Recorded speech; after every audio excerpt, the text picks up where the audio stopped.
And today is today. All right. Oh, that's no, not quite. On this, Mr. Lee. I want to ask you about the announcement you made of the sexual abuse in the CAR.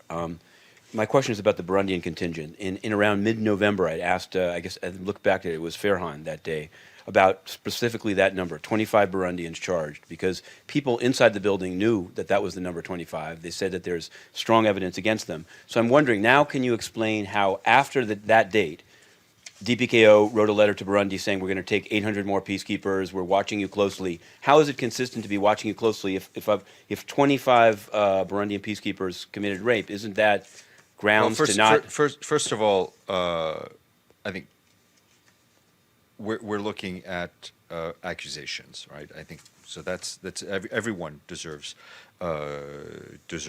due process. We're talking about individuals, right, who may have committed horrible crimes, and if they did, they should clearly face justice. Following consultations with relevant officers within the system, the Secretariat has decided to continue with the deployment of Burundian troop battalion in the Central African Republic. The deployment of the Burundian troops will remain under close review based on the evolving situation in Burundi and cooperation with the UN. The conduct of Burundian troops in the Central African Republic will also be closely monitored. Just to give you an example, we reviewed the names of the new incoming Burundian troops. 9 individuals, for various reasons, were excluded at our request from the rotation.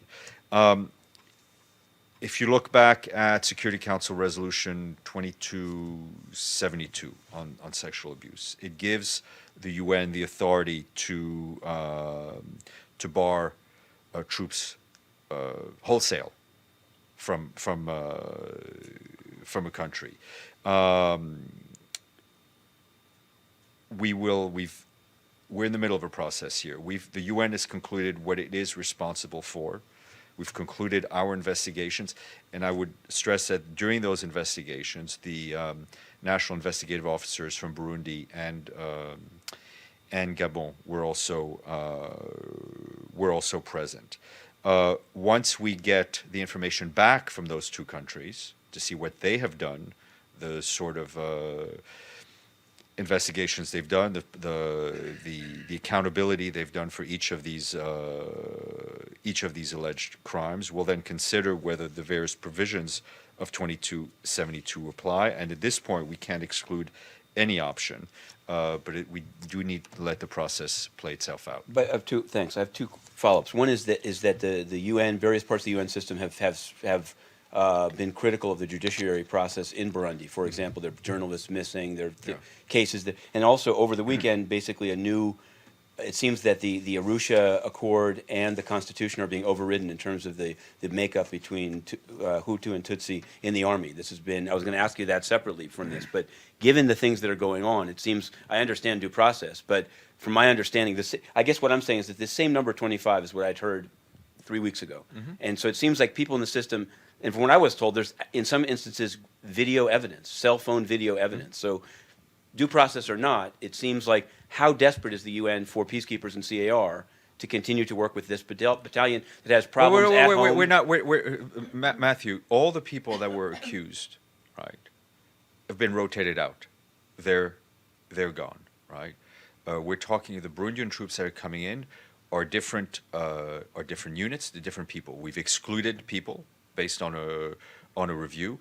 It's clear that no one who is accused while the process is ongoing would be allowed back, and we expect the Burundian military to do an investigation and to bring the perpetrators to justice. But they could go to AMISOM, right? Just one last question. For example, that's what I've asked you before about whether the UN, as part of its financial support to AMISOM, has any human rights review. The UN does not provide us. The European Union does. Abdelhamid, Mr. Lee. To ask you about in South Sudan, a couple of things. The U.S. has just put out a statement saying it's deeply concerned about tensions in Equatoria, and the numbers they use are 1,900 homes destroyed and 4,000 irregular ethnic militia introduced into Equatoria by the government side, Dinka side. So I wanted to know, they say they're calling for a variety of things, but I haven't, what is the UN doing in terms of this deployment and the homes, and also what's the process for replacing Ms. Lodge as SRSG? Where is that going to be done when the next Secretary General comes in, or is there some process already begun? The replacement, I don't have a time for the replacement as of yet. My assumption is that it will be done with the new Secretary General. Mustafa Soumare is the acting SRSG, but obviously the process of recruitment has begun. I don't expect an announcement before the end of the year. The situation in Equatoria is one that we ourselves have been flagging for quite some time, and as others are increasingly concerned about the situation on the ground. Obviously, these are areas at which we have limited access. Can I also just I don't know if you have this or not, but I've heard that the SPLA border garrison to the DRC at Lasu has been taken over, i.e. that they're fighting in different parts of the country. I do not have any reports from there.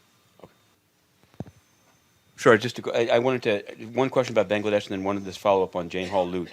On Bangladesh, there's been in an interview, the Home Minister Khan Kamal has denied that there are forced disappearances because he's being asked whether opposition people are in fact being disappeared. And I know that last week you'd said that the UN is still, there's no connection between the use of these emergency troops in South Sudan. So does the UN system have any comment on what even journalists in Bangladesh are asking about? I think we've expressed our concern at some of the violence that we have seen, especially against bloggers and journalists. On Ms. Lute, you remind me that I should have told you that she was indeed named by the President of the United States to serve on the Board of Visitors of the U.S. Military Academy at West Point.